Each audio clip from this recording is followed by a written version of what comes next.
Women are ambitious leaders, and our workplace flexibilities give us ways to balance our work and our life. But research shows that representation of women in the workplace has a long way to go. In today's episode, we have Cheri Dixon, an international best-selling author and podcast host with an award-winning online talk show. She is no stranger to supporting the leaders at all levels in developing their skills to strive for excellence in the global society. In our conversation, we're going to talk about the rise of the female leader, the importance of preparing for everyone in the workplace to succeed, and ways that women specifically can position themselves for advancement. If you enjoyed today's conversation, make sure you like and subscribe to make sure you don't miss a future episode. Thank you, Cheri, so much for joining us today. Thank you for having me. I'm so excited to be here. So glad to have you. So to level set our conversation, we're talking about the rise of the female leader. So how did this become a passion of yours to support this segment of the population? Well, it's really interesting you talk about that because I think I actually kind of talked about this most recently on one of my podcasts. I felt empowered as a kid growing up. I lived in a world where people didn't necessarily go out and become the top-notch CEOs of companies, graduate from college. I was the first in my whole family to actually graduate college. However, I remember back to the times when when I was little and my grandma started working. Back in the day, and I'm older, so back in the 70s, women didn't really work. And I remember after I was born, I was the first grandchild. And after I was born, my grandma actually took on a position because all of her children had grown and left the nest and they were thriving and she needed something to do. And although I don't know if I want to admit it every day, but I'm a lot like my grandma. And what I realized is she didn't want to just be the employee. She wanted to be the leader. So she became the department head and she became one of the integral parts of that company growing. And we would get to go over and, see her when she was in her meetings and hear her talk to people. And it was very empowering because it helped me understand that it doesn't matter where you come from. It doesn't matter what your past history is or what you did before. But if you believe that you can become a leader that's valued and respected, especially as a woman, when society doesn't necessarily see you in that manner, then we can all do great things. And it just led me to continue to build and grow in my own leadership journey. I was an elementary principal for 16 years, and a lot of women become principals, especially at the elementary level. But then when you start to see your colleagues and you start to see how you can affect your mentees and they can continue to grow and build, it's amazing because we have such a great skill set as women that we need to have that out there because let's just face it, in 2024, leadership is different.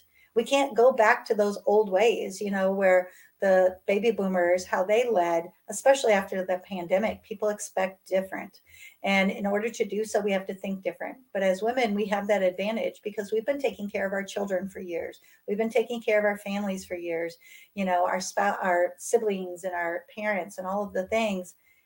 And if we just really learn how to hone in on those skills, plus think about what our employees really need to be empowered, we could do some big things in the world. I truly do believe that. I believe that as well. And I think it's really empowering when you were talking about the representation that you saw in your own family. And I think for each of us as women coming up, whether we're, in elementary school and in high school, even in the workplace as adults, representation really does matter. So that's a really powerful illustration that you've laid out there in terms of what you were able to see, kind of laid the foundation for what you were able to become. Is that a fair way of thinking about it? Absolutely. She was quite a motivator for me, even on our bad days. But it is. And I think too, as women leaders, we don't really realize the world is watching us. We might not even know it. And leading by example is something that definitely can be motivating those little girls out there to do something big in their future. Mm-hmm. So why do you believe that it's so important today in 2024 to prioritize and to spend time with developing and nurturing these up and coming female leaders and even the ones who are currently in leadership right now? as I mentioned, after we go through hard times in life, and we all know, even this year, times are hard. We're in the political unrest of a election coming, and the economy, and people feel very, without a better word, empowered to be very open and free on social media. Right? They share their opinions a lot. There's a lot going on out in the world, and we also know that there's a lot going on where people are leaving their jobs, and people are really indicating that a lot of it is not necessarily because of the pay, which we would think that it would be, right? But it's more about whether they feel supported. And when you think back, I led some pretty challenging schools over the course of my career, and it's hard to get teachers to come in when you're working in a highly diverse area with low test scores and high discipline referral rates, and you're trying to clean things up. You got to find the right people. And I would sit back at the end of every year and reflect on how the year went and think about my employees I would bring on board.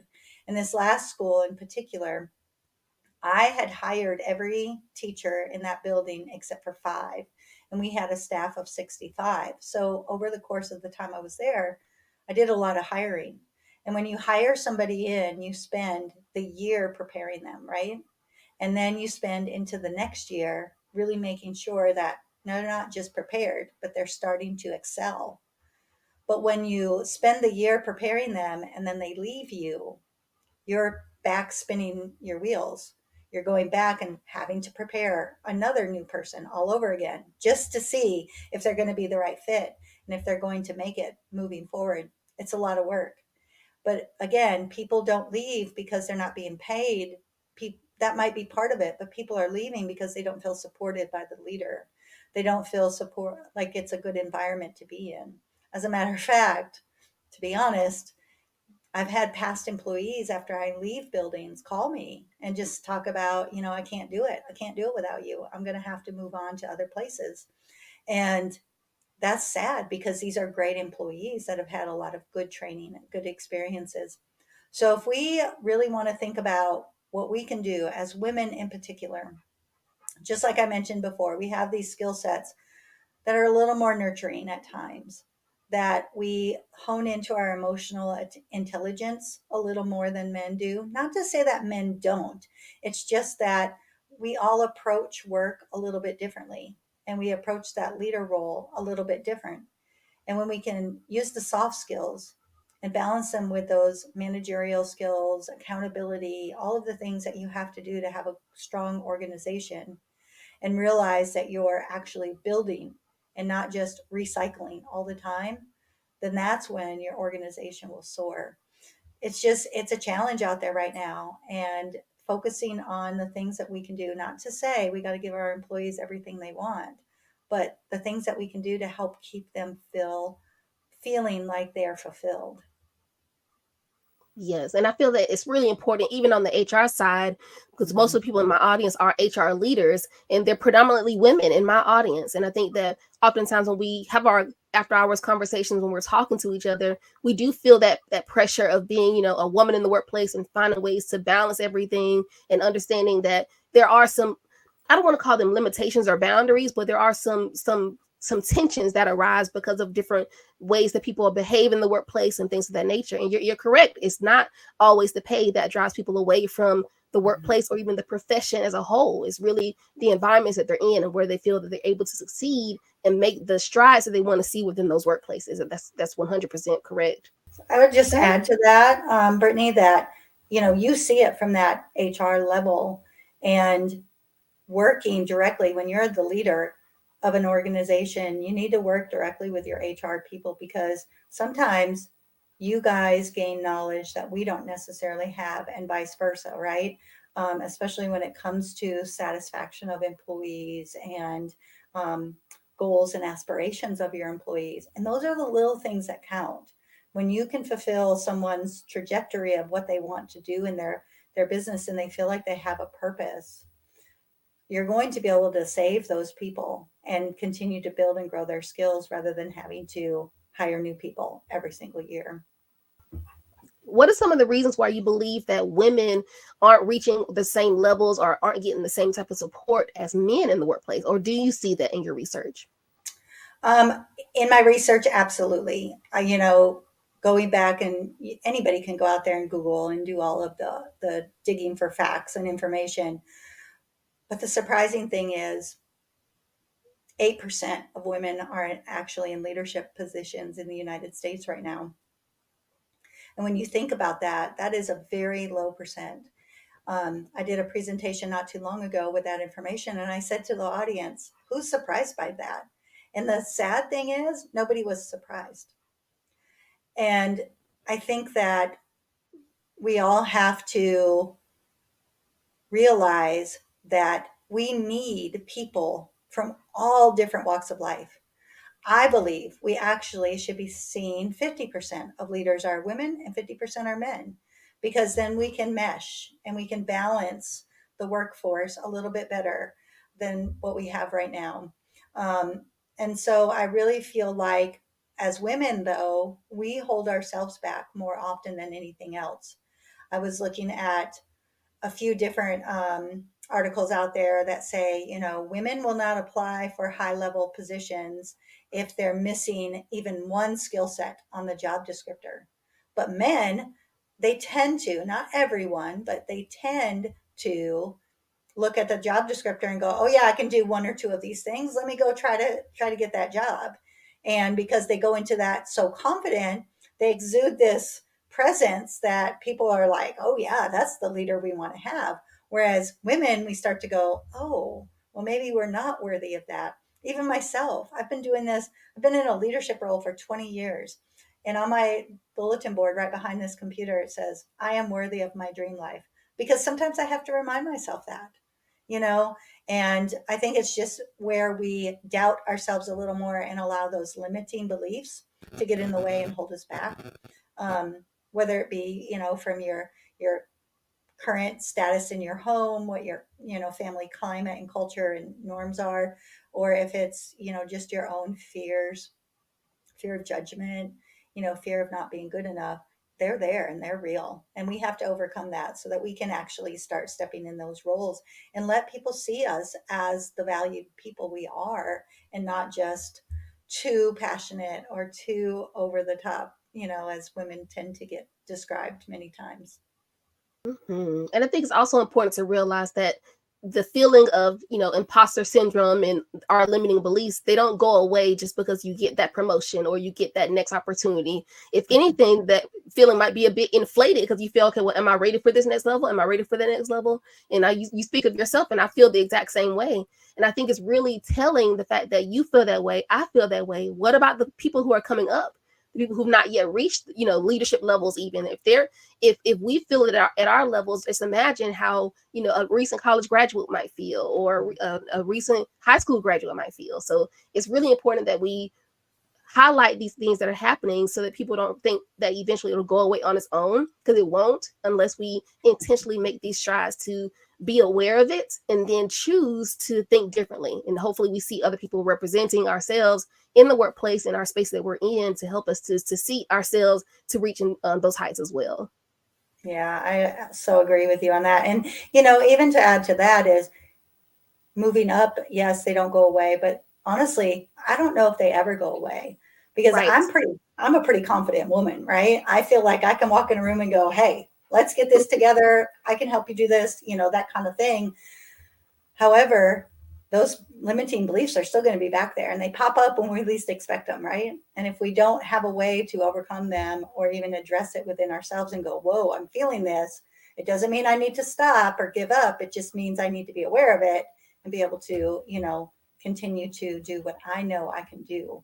With women not being represented that much in top levels of leadership, what are some things that you think that the women should do to maybe get into different spaces, different rooms? And then also, what should our workplaces do as HR leaders? What should we do to foster those workplaces where that growth and that development can occur? I think for women, the first thing that I definitely would say is give yourself permission to try, to say yes. I actually have a book coming out next week, as we record this on May 28th. And it's called She Said Yes, and it made all the difference. And I talk about times in my life where I was presented with some pretty challenging decisions, and I could have said no because all of those fears, were popping up. But I said yes, and I talk about what I learned about myself. But one of the things, the lessons in there is give yourself permission to try. Give yourself permission to go for it, because you'll never know if you're going to be successful at it if you don't at least try. And who cares what people say? You also have to close the noise, stop the noise, get your blinders on. When you get into leadership, you need thick skin anyway, right? You're going to make a whole lot of people angry most days. I promise. You know that. Your listeners know that. But get that thick skin for yourself too. Talk to yourself like you're your best friend, not like you're your worst enemy. And tell yourself, let go of what people are saying out there and what people think, because chances are they probably are not even really thinking about you, but in your mind you think they are. But give yourself that permission to just be like, let me try, because if it doesn't work, I can always go back, right? But if it does work, think about the possibilities. I think the other thing we have to just remember is we are capable. People will say things all day, every day about this, that, or the other, social media, regular media, it's all out there. You don't have to be a Kardashian to be amazing, right? You could be amazing in your own right, but you just have to believe it. Just let all of that other stuff go, and give yourself that opportunity. But I think most importantly, as women, I think we need to remember, find yourself your right tribe, find a network that fits with your aspirations, find a mentor that's going to support you on your journey, that is going to encourage you and be that cheerleader for you, not someone that's going to go, oh yeah, you did that wrong, so now what are you going to do? We're already facing so many challenges in this world, in this journey. We don't need any naysayers. Put yourself in the right circles. It might mean dissolving or putting on hold some of your relationships that you've had over the years, but that's okay, because we all grow and people come into our worlds for a reason, and sometimes a season, right? As employers, I think we have to really think about who actually is the best fit for the job. I was told one year, it was my first assistant principal interview. And I don't think I was supposed to be told this information, but I was told that I was the top candidate, but they wanted a man. And I just thought, they didn't even give me a chance. I was the top candidate and you didn't even give me a chance. And here's the funny thing, it kind of came back around to get them, because the man was removed at the end of that next year. And so I think we have to stop worrying about what society thinks. Stop worrying about, okay, I need that charismatic man out there. What about the charismatic woman who can get things going? What about the nurturing woman who can help you build? Hire for skills. Don't hire for, and this could be for anything. I've always, I am not one, I need to hire for this race. I need to hire for this gender. I need to hire for the person that's going to be in the right seat on my bus at the right time, who can do the right things for the clients, which were my students. I didn't need to hire for anything else. But we get so many times caught up in that, I call it the yes man kind of mentality, where, oh, the expectation is for me to do X, Y, and Z. So let me get this person on board. You know, it's not about that. It's about doing what is best for your organization. And we have to remember that. Yes, and when I talk with our HR leaders, when in my coaching clients, I tell them when we're recruiting, it's so easy. The easy button is when a position's open, you replace same with same. So if there's a man in the role, we're going to replace him with a man. And that's the absolute wrong thing to do. Every time a position's open, you should go back and see, first of all, does it need to be filled? Does the position need to be restructured in any way? And then if it does need to be filled, like you say before, figure out what are the skills that we need to recruit for. Make sure that the hiring managers are on board with that as well. Because if you're just going based off of affinity bias or recency bias, there's so many biases that can get into the way of making the most applicable, the most appropriate decisions. So that's completely on track there. But then going back to what you said before about what women should do in these situations, I completely agree. The way I like to think about it, I always tell my clients, don't tell yourself no. Like, I think often we talk ourselves out of doing things because we feel that we're not qualified yet or we're not quite ready yet. The worst that people can say is no. So just put yourself out there. If you feel that you might be able to do it, and other people can see the potential in you, don't hold yourself back. So I think as women, we have a tendency to do that more often than men, probably. But I just feel that we have a desire to want to do well. We want to put our best foot forward, and if anything less than perfection sometimes feels like it's not quite good enough. So everything that you said there is just right on track, right on track. Yeah. I appreciate that. And it's so true, and I think we also have to look at it as, well, if they say no, it was already a no anyway. If you Right. hadn't tried, it's an automatic no, right? Yes. But Yes. if you try, you just never know. It could be no, but it could be yes. Yes. Well, Cheri, as we close our time today, is there any closing thoughts that you might have for our HR leaders, our women viewers who are watching, who are, desiring to growth in their career, but they're not quite sure, ways to move forward? Any closing thoughts for them? Absolutely. I would just end up with saying, ladies, for you, really understand who you are. Become very self aware. I think that is always very important. And don't be afraid to admit if there's things you have to work on. I sit down every year and I look at how my work or my business is going. And I also do like a little analysis on myself. What are my strengths at this time of the year? What are my vulnerabilities? Where do I need to continue to grow? What's happening with me? What's going to go forward to help me get to all of my goals? And then, what can I use as strengths to build upon to get those vulnerabilities taken care of? The more we know ourselves, the better we're going to be.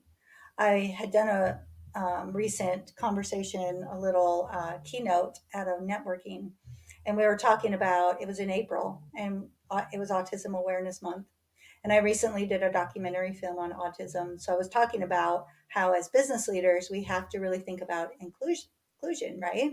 We have to think of who our employees are, but also our clients and customers. You just never know what unique characteristics anybody's going to bring to the table. But I said this: if you know you have an employee or you have a client that's going to be some kind of something, maybe they're very OCD and they like things a certain way, or maybe they're very, have some social kinds of things that they're working on and they don't do well with conversations with people, don't put them in front of your clients. Don't put that employee out there to do the customer relationship, role. Know your people, know what's going on with them, but also know yourself. If you have to have a conversation with that employee and you know that they're not going to handle it well, don't go in blazing, right? Because sometimes we get stressed and we get overwhelmed and we're micromanaging. So don't go in doing that. Find yourself the person that can help you with those conversations.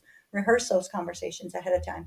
But the bottom line on all of that is know you, know what ticks for you, what you want out of all of this, and don't be afraid to allow yourself to do it. For everybody out there in HR, again, I just can't say this enough. Really understand the importance of hiring for the skills, hiring for the right person on the bus, not necessarily because it's supposed to be this profile or it's supposed to be this type of person. Because you just never know what somebody could bring to the table that you never even imagined could take you to unlimited levels of success. I agree. I agree. Well, Cheri, thank you so much for your time. If anyone has any questions for you, they'll drop them down below and we'll get those questions to them, to you. If they want to connect with you further, where can they find you? They definitely can go either to my website, which is cheridixonconsulting.com, easy to find. There's a little form on the homepage that you can fill out, or send me a message, any of the social media, or on my email. My email is Cheri at cheridixonconsulting.com. Fantastic. Well, thank you so much for your time and for the work that you're doing with empowering women leaders and helping us all to rise to the heights that we know that we can reach. So thank you so much for your time. Thank you for having me, Brittany. I really appreciate it. That ends our episode of HR Leadership Lessons. Everything we discussed today can be found at talentedteamsconsulting.com. Head to our website to access the show notes, relevant links, and all the resources you need to grow on purpose in HR leadership. If you enjoyed this episode, be sure to subscribe to the podcast and be sure to never miss future content. Drop us a review and show us some love, and show our guests some love on social media. Thanks again for listening.